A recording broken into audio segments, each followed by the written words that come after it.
back after a bit of a hectic period. How's all the bodies? Everyone feeling fresh, getting ready for Sydney? Yeah, look, there's a few tired ones, that's for sure. Obviously, those 3 games close together, close succession. I think for the most part we've got through it pretty well, but obviously didn't take the points we'd like to take, and that's the frustrating part. There's a lot of positives at the moment, a lot of good performances, especially from some of our younger ones, which points towards really positive signs down the track. But yeah, we'd like to take more points along the way. Henry back in, obviously been one of our best in the last few seasons. Can he be the bloke that helps you grab that first win? 100%, big inclusion. You've only got to look back at our last win. He was the one that pops up at the back post and scores the winner in a tight game. And we know his qualities as a person. He's a real good leader, but he's also got some great characteristics, especially in that front third, and that's something that we're missing. So it'll be a big inclusion. So he's been back for over a month now. I guess means that it'll probably be easier for him to transition straight back in. Yeah, look, I think obviously the big one is match fitness is a lot different to training fitness. What I can say is Hennes has been working really hard. Doing the extras, doing a lot of extra running on his own and training with the team really hard. We've had a couple of in-house kind of trial games. We've actually had a little joke. We had a youth team game, we called it the Henry Hall Cup, just to get him some minutes. And he was great in that game. But I dare say, on the weekend, hopefully he can make an impact, but, he'll be a little bit away from his best, and after a couple of games, we should see the best of him. Do you slot him straight back into normal, or does he jump in first? Look, we'll have to wait and see. It depends on how everyone pulls up, but, we've been working hard and pushing for him to return in this game, and he'll definitely play a part. So Tom, we sort of know he might be going sometime soon. Yes. How do we sort of replace him? Which striker do you think step up? Look, I think it depends on a few things. There's got to be, a replacement for Tommy. It has to be not a short-term fix, but it's got to be someone that we think is here for the long term, I think that's really important. And also making sure you find the right player and the right person for this club and for this moment. And, you can't rush that either. I know we all want to. We know we need to strengthen in that area.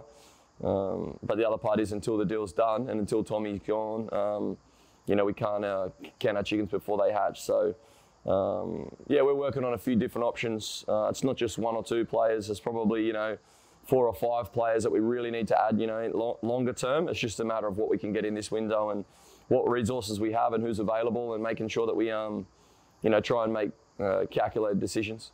So, I guess strikers and position you're looking at, maybe centre back with injuries as well, are those sort of the 2 main things? Look, there's a few areas, to be honest. We'd like to strengthen in probably 4 or 5 different areas because we need to, and that's just the reality we're in. But in this building phase, it's really important to have, a clear longer-term plan. I'll give you an example. My time at Glory, we signed Adam Taggart in the January window, and we knew at the time he actually wasn't fully fit, and he had a bit of a hip issue, and he was kind of working through that. He still played the second half of the season. Obviously, it was a good inclusion to get him when we had the chance to get him. But we didn't really, Perth didn't reap the rewards of that until the following season when he had a good pre-season. And then, look, he's gone on and got the golden boot. So he still scored 5 or 6 goals at the back end of the year and made a difference. But if we're going to sign a bigger replacement, we've got to make sure that it's the right player at the right time.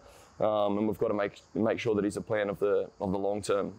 And if you can't get that, then there are short-term replacements, and we will look to try and strengthen where we can. But they've just got to be the right fit. Other clubs big on Queensland talent. There's a lot of good Queenslanders at other clubs. Look to bring any of those in? Look, we'd try. Obviously, if they're contracted elsewhere, it can be difficult. You've got to find players that are either on the outer or the club's looking to try and push a move for them. And that's not always easy. What you want and what you get in the January window is very difficult. I find that the off-season window is a bigger opportunity, and we know that. The next couple of windows will be really important. But we want to be positive in this window as well and look to try and strengthen, because we feel like, some of our performances have been really close. Obviously, we've struggled to score in the last 4 or 5 weeks, and up until that point, we were scoring quite well and conceding too many, and we've kind of gone the other way. We're not conceding that many, but have lost our touch in front of goal. So we don't feel like it's too far away. With a few additions, we certainly feel like we can push for that first win, and then, with that win can come a little bit of momentum. Seems like it's just been that last maybe 20, 25 minutes where things have maybe elapsed or things have gone wrong. What is it experience? How do you? Look, definitely experience is a big one. If you look at our team on the weekend, you know, we started with experience and a few guys that were probably backing up off, you know, some big efforts, to be honest. And then once you get, you know, too much youth on the field, obviously you can lose control of the game a little bit in those moments. We finished the game with, you know, a young Jacob Brissett, a young Quinn McNichol, a young Adam Zimmerino, a young Sam Klein.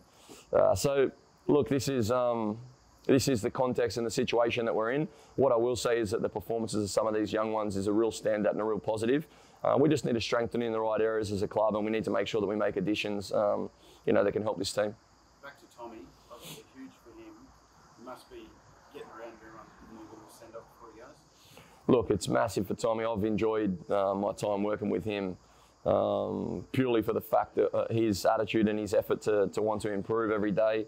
It's been an enjoyable process and a good process trying to mentor him and show him, you know, what professional football looks like at this level. And he's taken to it really well and shouldered a lot of responsibility for the club. So for him to get the rewards, if the move does happen for him, like I said after the game on the weekend, it's you know, as a team, as a staff, as a club, we're very happy for him. He's one of our own. We want to see him kick on and have a great career. But we also know that he's been a great contributor to our club. So, yeah, look, he'll be missed. But we look to replace him quickly if he goes, and we wish him all the best on his journey. Yeah, you must be pretty proud, I guess. Like, he could go and do anything, and you've played a big part in helping him chase that. Yeah, look, it's I think there's probably a lot of people that have played a big part in his journey, a lot of different coaches. I'm sure a lot of family members that have supported him through the good times and the bad. And as a club, we've really backed him and shown him that love and support and tried to create the right environment for him to succeed. You know, results-wise as a club, we know we're in a really difficult position, a difficult period. But some of these positives, like a Tommy, and some of the progress we're making in different areas, we need to stay positive on, and we need to remain really focused and resolute on what we're trying to build. And even through the turmoil, there's a lot of positivity around the group, and it's a really positive environment. So I think that, like I say, Tommy goes on his way, and he's been a great part of you know, of the team. But you know, we need others to step up that are in this squad, and then we need to make additions that can replace the void that Tommy leaves.